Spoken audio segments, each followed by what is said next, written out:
6th grade.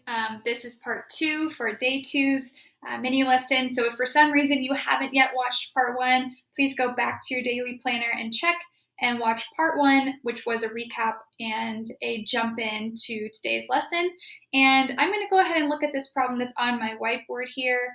I have this unusual figure. I notice my light is kind of blocking that number. This is 15. Maybe I can rewrite it. Can tell that it's 15. Okay. So I'm sorry for the glare. There's not much I can do.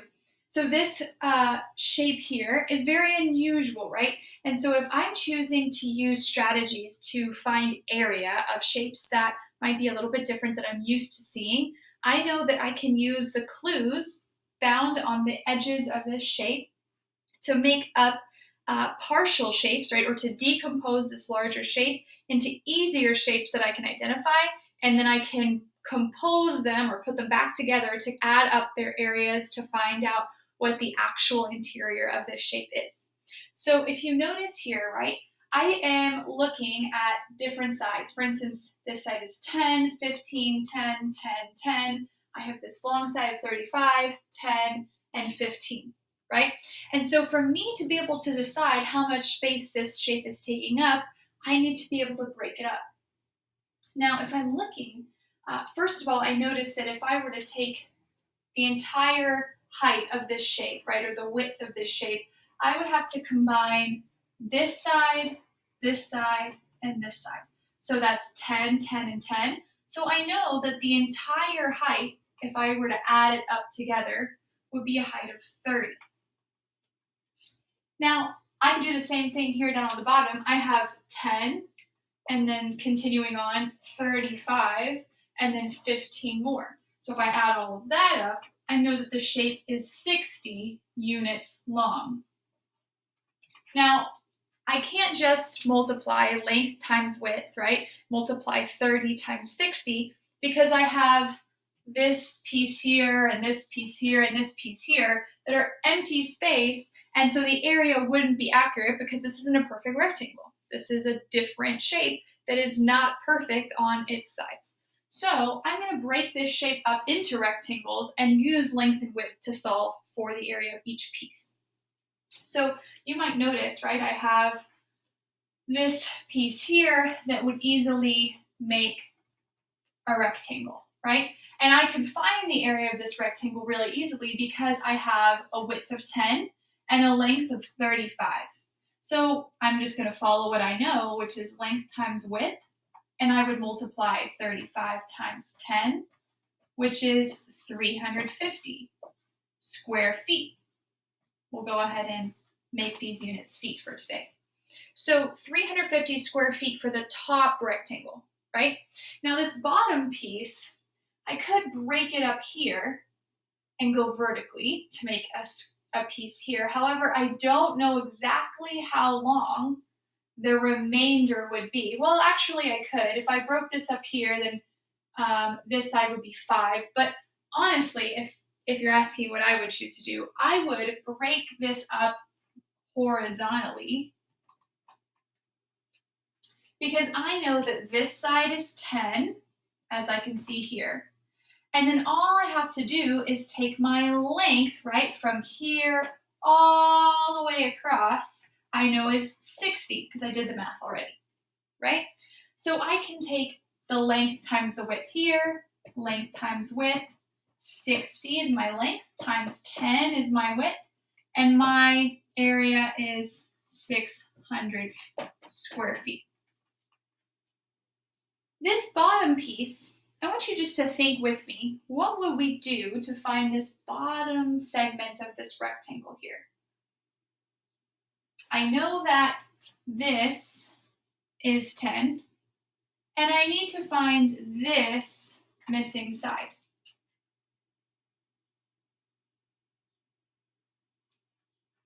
Now, I realize on my picture that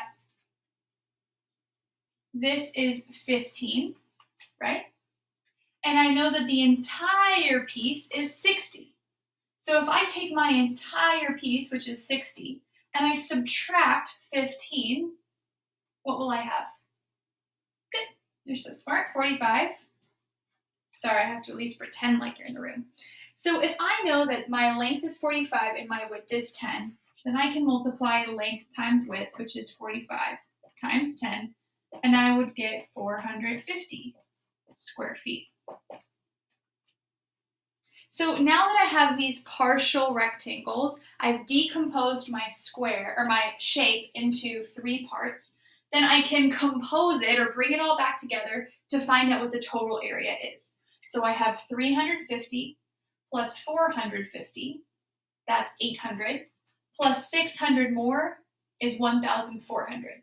So I can say that my area of this shape is 1,400 square feet. And if you notice, when I write my units, I write feet squared. So bring yourself back to that expressions unit we just did, and we're talking about feet squared, right? Meaning I have a square or the same number multiplied by itself twice, right?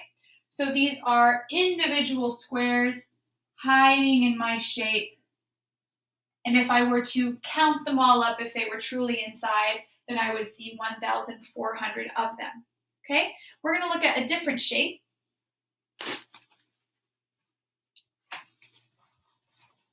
That's on a much smaller scale. I'm just going to draw it a little bit more blown up for you so you can see it. Bear with me.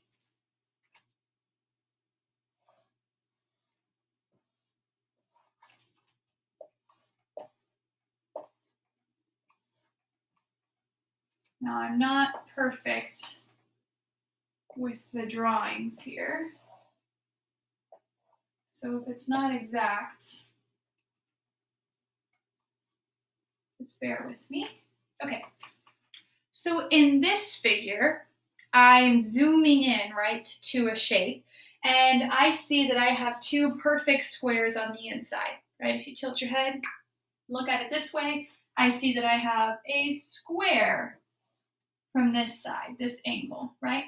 So if this is 1 full square unit, and this is also 1 perfect square unit, what am I going to do with these remaining pieces that are sitting outside of my square? I want you to imagine, just for the sake of clarity, that all of these pieces are the same, right? I recognize this triangle is a little smaller than this because it's not perfect, right? If you had a printout in front of you, it would be perfect. Now, if all of these triangles are exactly the same, right, I see that this is exactly what? How does that piece relate to the square unit I see in the center? If you took a second to think about that, you might have said that that looks like half, right? Or a perfect diagonal of my square. So this is half of a square unit, which means this is also half of a square unit. So if I were to take this triangle and bring them together and pretend like I could cut and paste them together, then I would see that they are exactly 1 square. So together, these 2 halves are 1 more square unit. So looking at the rest of the picture, can you find the area? Go ahead and pause the video here and see if you can determine what the area would be. Okay, if you pause the video, then you should have thought to yourself, well, if I have half of a square or a triangle here, and the second half is here, if I were to combine these 2, half plus a half, that makes 1 more whole square unit. And although these 2 are rather wonky, it's the same thing, right? This plus this, if I were to fuse these 2 halves together, I would see that is 1 more square unit. So my total area, if I were to put all these partial pieces back together, I see 1, 2, 3, 4, 5. The area of this figure is 5 square units, right? And so remember, these units, for the sake of right now, are just squares, but in a real life circumstance, right, in a word problem, if this was a garden that I was planting, then I would look for how many feet that is, or meters if I'm counting, okay? So remember that finding area is all about decomposing and recomposing. So your warm-up and your activity today are going to provide you with these online digital geometric tools that are like tangrams, what we would use in class, and you can play with them and manipulate them on the screen to practice this skill of composing and decomposing using triangles and squares. Okay, and then your cool down that you're going to get to will be an activity that looks a lot like this. So if for some reason you check out your cool down and you're like, man, I'm stuck, feel free to go back to this problem here on my screen and look and see what I did so that you can help yourself there. Thanks so much for tuning in, guys. I'm really looking forward to continuing virtual school with you guys.